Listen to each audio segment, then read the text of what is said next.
jovencito de nuestros carnales, al más jovencito de esta familia sin censura. Ya llegó el carnalito Manuel Pedrero, directamente desde Tabasco hasta allá. Te mando un abrazo, Manuel. ¿Cómo estás? Muy buenos días. Muy buenos días, Vicente, saludándote con mucho gusto en este 10 de enero del año 2021, iniciando la semana. Te envío un fuerte abrazo y también les deseo un excelente inicio de semana a cada miembro de la audiencia de Sin Censura. Pues tú dirás con qué empezamos para dejar la víbora chillando esta mañana, mi querido Manuel. Sí, Vicente, yo creo que lo más destacable del fin de semana sin duda fue la feria, por decirlo de alguna manera, el festival de informes que da la Fiscalía General de la República sobre varios elementos, y es que prácticamente se basa en 3 casos icónicos recientes. El primero, el de Emilio Lozoya, en el cual se anuncia que van a solicitar un aumento en el número de años por el caso agronitrogenados. Recordar que en estos momentos Emilio Lozoya está enfrentando 2 casos. El primero, el caso Odebrecht, en el cual por la pena máxima de los 3 delitos de cohecho, lavado de dinero, se solicitó la pena máxima de ambos de esos 3 delitos, con un número total de 39 años de solicitud de prisión. Y luego con el caso agronitrogenados tenemos una nueva visión, y es que ahora piden 15 años para el caso agronitrogenados, que es relacionado con Alonso Ancira y demás, lo cual le daría a Emilio Lozoya un total de 54 años en prisión, pero solamente por la solicitud de la Fiscalía General de la República. Una cosa es que se pida un número determinado de años para que cierto personaje que haya cometido delitos vaya a prisión, y otros es que realmente pase ese número de tiempo de su vida en prisión. En el escenario de Emilio Lozoya yo veo 2, querido Vicente. El primero, y es que viendo toda la situación que tiene actualmente Emilio Lozoya, es que tanto con agronitrogenados y el caso Odebrecht, él se declara inocente. Él se declara que fue pues básicamente manipulado, fue amenazado, básicamente un chivo expiatorio de todo esto, y si no lo hacían, pues Videgaray le iba a dar unas nalgadas, ¿no? Básicamente dice que él era víctima de la propia artimaña de la cual él formaba parte, y aparte también se benefició. La realidad es que nadie le creería eso. Yo creo que ni el propio Emilio Lozoya lo cree. No sé a qué le está apostando. Muchos dicen que la apuesta al tiempo, entre más prolongado, entre más prolongación, entre más tiempo lleve tomar el caso, si pide 7 prórrogas para reunir colaboraciones, pruebas, evidencias testimoniales, audiovisuales, firmas, fotos, videos, recuerdos, firmas electrónicas, todo lo que tienes, si pides 7 prórrogas y al final no das nada, pues al final ganas tiempo. Te burlas del presidente, te burlas del fiscal, te burlas de los mexicanos, y tiempo, o sea, ¿a qué espera tiempo? Pues muchos dicen a 2024 en un presunto rescate de una que a mí me parece utópica, un utópico regreso del PRI a Palacio Nacional, o de un partido de oposición para que venga el rescate, que yo en lo personal dudo bastante que eso ocurra. Pero el caso es que Emilio Lozoya nunca dio absolutamente nada. No hay pruebas que conduzcan y que amarren a los más de 70 involucrados en el caso Odebrecht. Recordar que en el caso Odebrecht somos uno de los peores ejemplos a nivel Latinoamérica. Solamente hay 2 países que no tienen a personas en prisión, porque no es lo mismo una sentencia ya que la prisión preventiva, que en el caso de los 2 personajes que actualmente están tras las rejas, que es Emilio Lozoya Austin y el senador panista Lavalle. Ambos en prisión, pero ninguno con sentencia. El que más o menos se ve que ya va agarrando camino, pues es el propio Emilio Lozoya. Ahora, de estos 70 involucrados se encuentran expresidentes, concretamente 3, Felipe Calderón, Carlos Salinas de Gortari y Enrique Peña Nieto, al igual que muchos secretarios de Estado, incluyendo por supuesto el que fue el verdadero presidente del 12 al 18, Luis Videgaray Caso, que ahorita se encuentra dando pues lecciones de cátedras ahí de política y economía en la Universidad de Boston. Ahora, ¿qué es lo que creo que puede pasar con el caso Emilio Lozoya? Yo veo 2 escenarios. El primero, Emilio Lozoya sigue con esta cantaleta de que es inocente, y obviamente al ver de visiones encontradas dentro de la fiscalía y el acusado, entonces esto sería juicio. Nada más que el problema con el juicio es que si Emilio Lozoya sigue diciendo que es inocente y pierde el juicio, entonces no hay ningún tipo de negociación. Serían los 54 años de cárcel que estaría solicitando la Fiscalía General de la República, siempre y cuando la apruebe un juez, que ese es un factor también determinante. Un personaje que no esté corrompido, que no esté contaminado dentro del Poder Judicial, que eso ya es hasta pedir mucho. Y el otro escenario es que se declare culpable, y entonces si se llega a un acuerdo con la Fiscalía General de la República para reducir la condena, pues ese siempre ha sido la cortesía dentro de las estructuras de las fiscalías. Eso en el caso de Emilio Lozoya. Luego viene una sesión de órdenes de aprehensión entre Genaro García Luna, Luis Cárdenas Palomino, que está dentro de la jurisdicción y el territorio mexicano, y Joaquín Guzmán Loera, entre otros. Joaquín también C. Ahora, ¿qué es lo que opino de estas órdenes de aprehensión? Número uno, creo que llegan un poquito tarde en el caso de Genaro García Luna y Joaquín Guzmán Loera dentro de esta nueva administración, porque principalmente uno de ellos involucrados ya se encuentra en prisión con sentencia, mientras que otro también se encuentra en prisión, pero en juicio, que es Genaro García Luna. Yo creo, desde el fondo de mi corazón, querido Vicente, que sería un error de talla monumental solicitar la extradición de Genaro García Luna para que sea procesado y judicializado aquí en territorio mexicano. Creo que sería un grave error. Creo que con todos los lastres, tanto en el Poder Judicial como en la burocracia inmunda que abunda, sobre todo en los procesos de justicia, como en la Fiscalía General de Justicia, ahí tendríamos un grave problema dentro de la República si solicitamos la extradición de un personaje como Genaro García Luna a territorio mexicano. O sea, se tiene que tener, como dicen coloquialmente, los perlos de la burra en la mano, y aquí no veo un solo elemento dentro del territorio mexicano que pueda amarrar a Genaro García Luna aquí dentro de instancias mexicanas. Y bueno, Joaquín Guzmán Loera tiene 2 cadenas perpetuas, no hay nada que hacer allá, que se quede allá,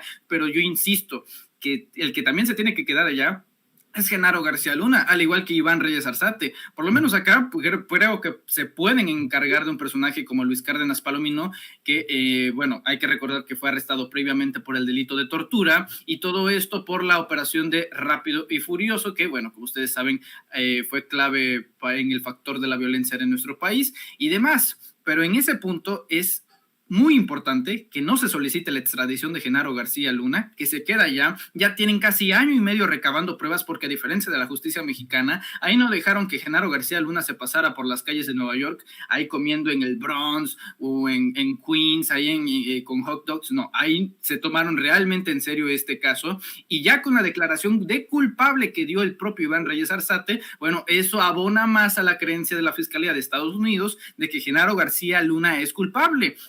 Los hechos hablan, y los factores de quienes están rodeando este caso también son bastante poderosos, como el juez Brian Cogan, quien es el encargado de llevar este juicio y quien previamente pues fue quien sentenció de por vida a Joaquín Guzmán Loera, involucrado en el mismo caso de Genaro García Luna. Eso por un lado. ¿Y quién es el sospechoso? Bueno, ellos son los acusados, pero ¿quién es el sospechoso? Pues el mudo. ¿Y quién es el mudo? Felipe Calderón, quien no ha dicho una sola palabra al respecto, quien ya no le gusta hablar demasiado en Twitter, y que cuando regresa pues simplemente es para decir puras tonterías. Y finalmente está el posicionamiento de la Comisión Nacional de Derechos Humanos, en la cual se posiciona sobre el caso del joven asesinado en Mérida, Yucatán, José Eduardo Ravelo Echavarría. Este caso es uno de los más tristes, Vicente, porque después de la ineptitud de la Fiscalía de Yucatán de decir que no hubo ni rastros, ni violación, ni abuso sexual hacia el joven José Eduardo Ravelo Echavarría, y todavía que no se violaron sus derechos humanos por la forma en la que fue tratado, a pesar de que hay evidencias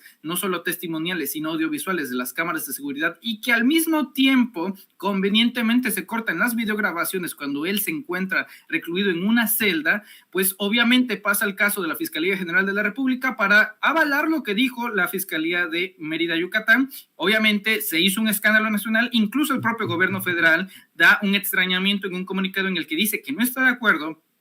El día de ayer saca la Comisión Nacional de Derechos Humanos este comunicado donde dice que se debe de reabrir el caso, que se debe de reabrir, no como un mandato, no como un exhorto, sino como una sugerencia. Yo creo que debería de ser el camino a seguir. Esas son las actualizaciones en torno a la Fiscalía General de la República. Nada más estamos tocando 3 casos, de los cuales yo creo que son de alta prioridad, pero bueno, mientras tanto hay varias cosas que creo que le interesa más a la cabecilla de esa Fiscalía, entre asuntos personales contra titulares de unidades de inteligencia financieras hasta asuntos familiares, pero creo que esto es de interés nacional. Creo que esto es la forma más resumida y sintetizada de decir qué fue lo que pasó este fin de semana. Y ojo, porque todavía nos falta un evento programado para el 31 de enero y los tiempos de Hertz creo que podrían ser imperfectos debido a algo. 31 de enero del año 2022, audiencia de Ricardo N, y si no se presenta en territorio mexicano, si no comprueba que está dentro de México, entonces viene la orden de aprehensión. Yo creo que deberíamos esperar hasta ese día. Es impostergable después de haberse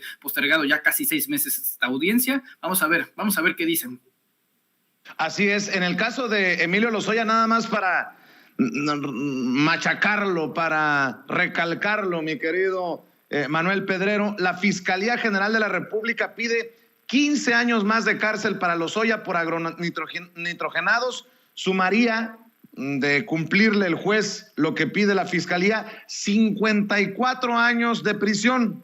Esto debido a los casos Odebrecht y agronitrogenados. La Fiscalía General de la República, a cargo de Alejandro Gertz Manero, pidió estos 15 años más de prisión para el extitular, el exdirector de Petróleos Mexicanos. Y en caso de sumarse estos 15 años a lo que ya se había pedido hace unos días, sumarían 54 años de prisión para Emilio Lozoya, quien es interno del Reclusorio Norte por los delitos de operaciones con recursos de procedencia ilícita, cohecho y asociación delictuosa. Todo esto después de que el pasado jueves la Fiscalía formulara la imputación contra Lozoya y se pidió al juez José Artemio Zúñiga Mendoza del Centro de Justicia Penal Federal del Reclusorio Norte una condena de 15 años de cárcel más y 5,000 días de multa para el exfuncionario. Además, la Fiscalía solicitó decomisar a Lozoya la residencia de Lomas de Bezares, adquirida con los sobornos que el dueño de Altos Hornos de México, Alonso Ancira, le entregó. El pasado lunes, la representación social de la Federación planteaba una condena de 39 años de cárcel contra Emilio Lozoya, correspondiendo esta condena a los delitos de operaciones con recursos de procedencia ilícita, cohecho y asociación delictuosa respecto a los sobornos de la constructora brasileña Odebrecht. Y el problema, mi querido Manuel, bueno, para agregarle, para echarle más limón a la herida, la Fiscalía General de la República, que no se nos olvide, también pidió una pena de 21 años de cárcel contra Gilda Margarita Austin Solís, la mamá de Emilio Lozoya. La Fiscalía aún busca llevar a proceso a la esposa de Emilio Lozoya, Mariel Helen X, a su hermana Gilda Susana Lozoya, así como a la empresaria Nelly Maritza Aguilera Concha, todas relacionadas con el caso de Odebrecht. O sea que no está muy cercano, que digamos, el final de esta saga, ¿eh? No, para nada, es carro completo, es carro familiar. De hecho, creo que es terrible en estos momentos ser familiar de Emilio Lozoya. Ya bien lo mencionabas tú, su madre, en efecto, piden más de 2 décadas para ella. Estoy enterado de que está ahorita en trámites, procesos, en el peor momento de divorcio, justo con su esposa. O sea, que si en estos momentos no tenía nada, porque hay que recordar que también le incautaron ahí propiedades, concretamente en Zihuatanejo, pues ahorita lo que no tiene es nada. En el divorcio le van a quitar la mitad de nada. O sea, ahorita está en gris, básicamente, Emilio Lozoya, que no sé si se pueda salvar del todo su esposa o exesposa, no sé qué en punto del trámite estén en este momento, pero llama poderosamente la atención la ausencia de uno de los familiares que tú esperarías que se encontraran en esta lista de personajes bastante oscuros, por decir lo mínimo, por no decir siniestros, y es Emilio Lozoya Thalmann, el padre de Emilio Lozoya Austin, colaborador, compañero de clases de Carlos Salinas de Gortari ahí en la facultad de la Universidad Nacional Autónoma de México,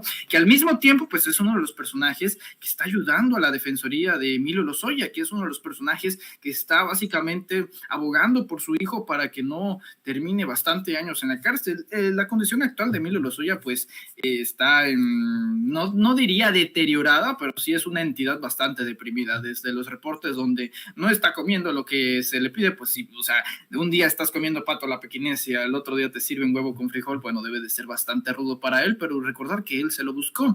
Sí, yo creo que los indicios de estos familiares están muy lejos de terminar, pero creo que lejos de terminar, Vicente, esto está apenas empezando. Muchos creíamos, por no decir que todavía creemos, porque ya es una posibilidad algo remota, pero no imposible, que Emilio Lozoya iba a funcionar como el personaje bisagra. Una vez que este personaje colaborara o hablara, que era la esperanza de varios, iba a ser un efecto dominó, en la cual pues iban a utilizar un esquema que utilizaba bastante la DEA en los años 80.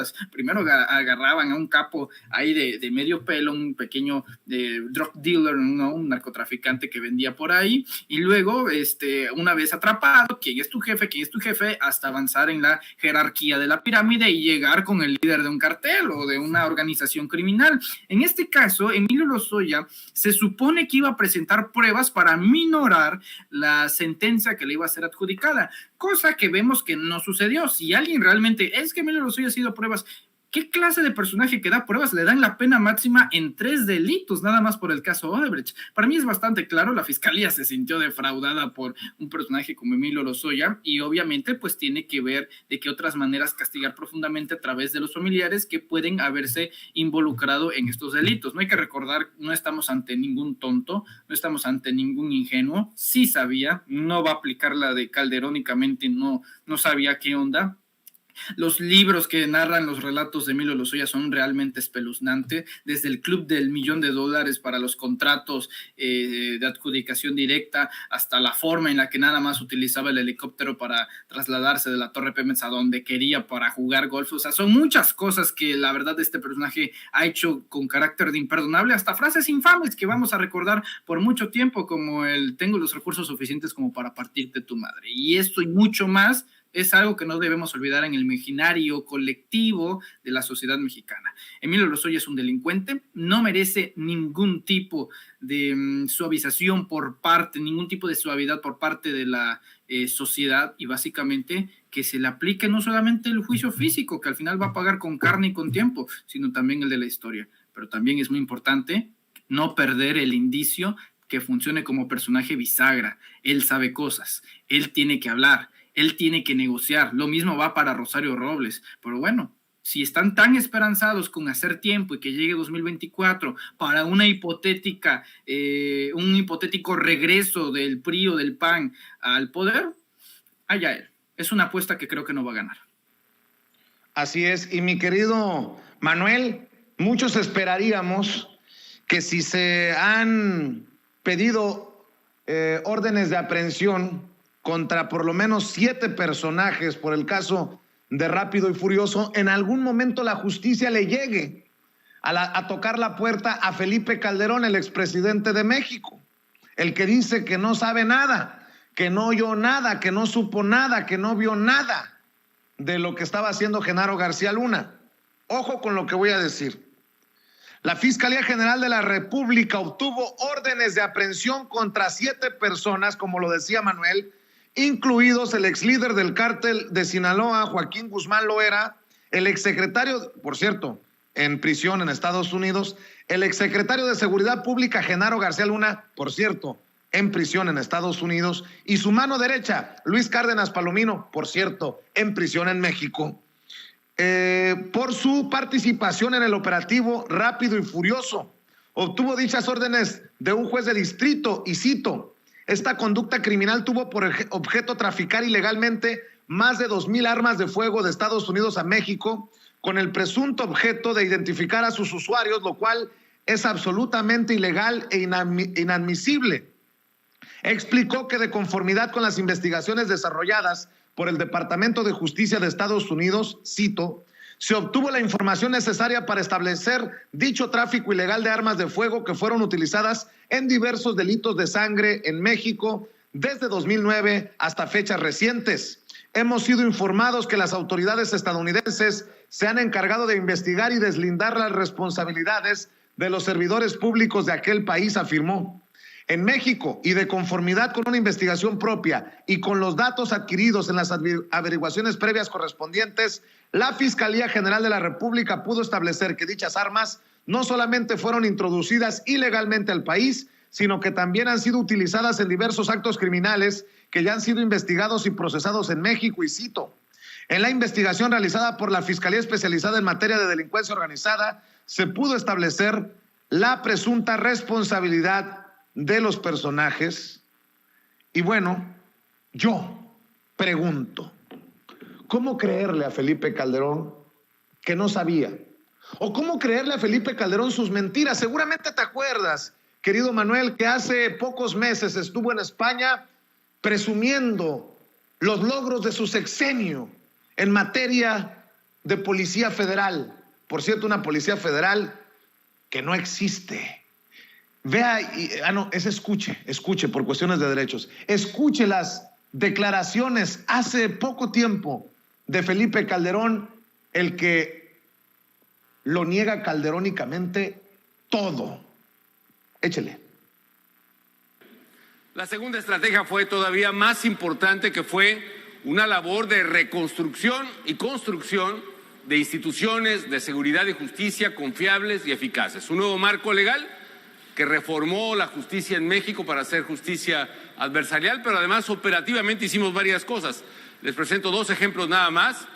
Uno es, por ejemplo, no había información sistemática ni de la criminalidad ni de la seguridad, y nosotros creamos la Plataforma México, digitalizamos los registros policíacos, hicimos solo una base de datos que implicó en menos de 2 años teníamos ya más de 500 millones de datos, desde registro de voces de delincuentes, de secuestradores, por ejemplo, registro de armas, registro de balística, registro de huellas dactilares, registros homologados de policía y tránsito de todo el país que no existía, y eso nos permitió revolucionar verdaderamente el combate a la delincuencia.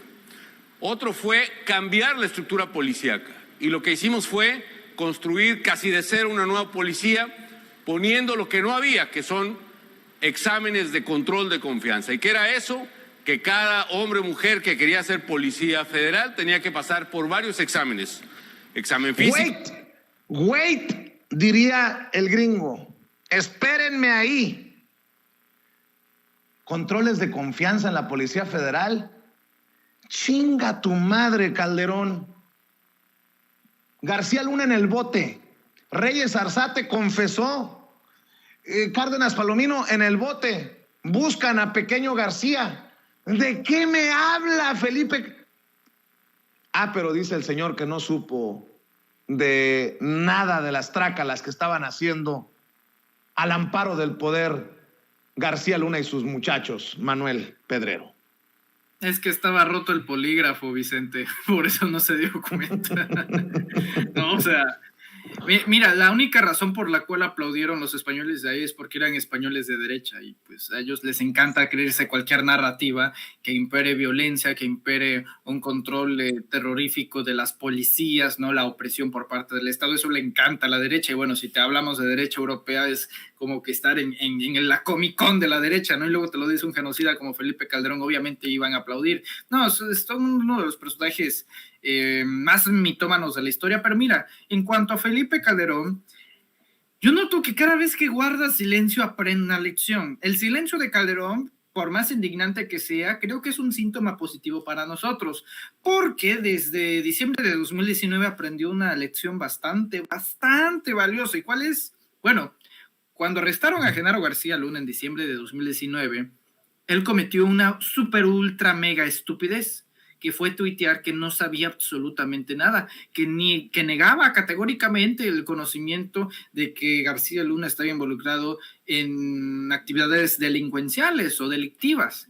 Y ese fue su error, decir que no sabía, decirlo en público, decir públicamente a través de una red social que no tenía conocimiento. Ese fue su error.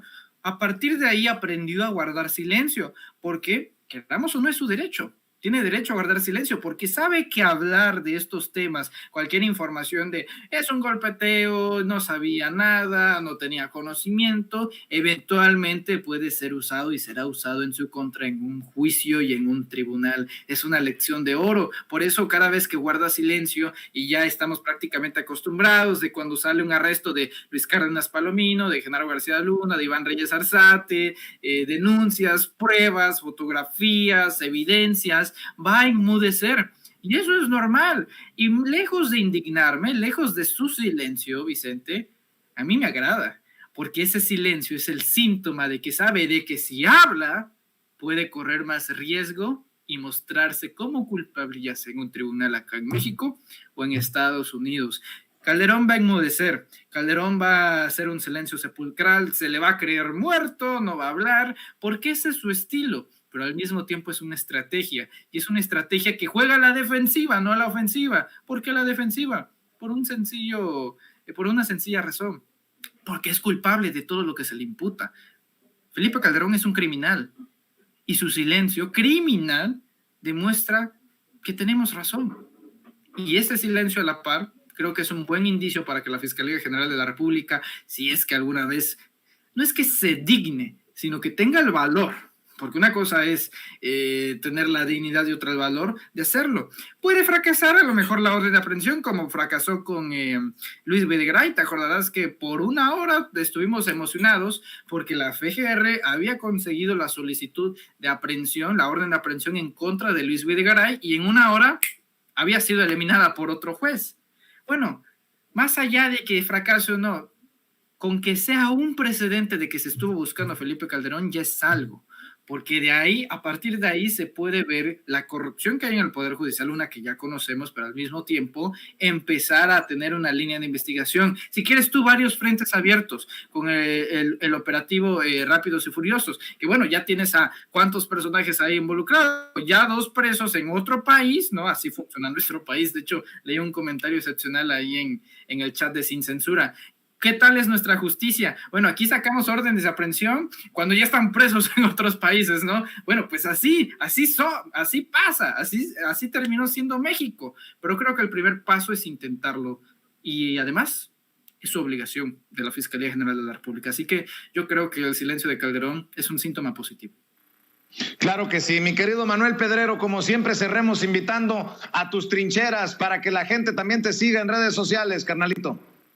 Claro que sí, Vicente, como siempre te agradezco mucho la invitación, que estamos por aquí por Sin Censura cada que podemos y cada que nos invitan, y abrazar enormemente a cada miembro de la familia Sin Censura que nos ve y que nos escucha, que recuerden que hay que darle like a la transmisión y suscribirse, darle a la campanita en Sin Censura para no perderse las transmisiones. Y bueno, a nosotros nos encuentran, si nos buscan, nos encuentran en el canal de YouTube Manuel Pedrero. Ahí vamos, como siempre, a trabajar de lunes a viernes a las 4 de la tarde en la transmisión de Sin Máscaras en vivo con nuestro compañero Hans Salazar, y también en el Notifierro a las 8 de la noche, también por el mismo canal Manuel Pedrero, los viernes 4º grado. Y bueno, pues ahí vamos a encontrarnos cada que nos vemos creo que más a ratito en la noche para la mesa de análisis en Sin Censura nocturno, así que pues nos espera un grande y largo día, así que a trabajar, querido Vicente. Muchas gracias, te envío un fuerte abrazo a ti, a Ceci, a toda la producción y a cada miembro de la familia Sin Censura. Excelente inicio. Gracias.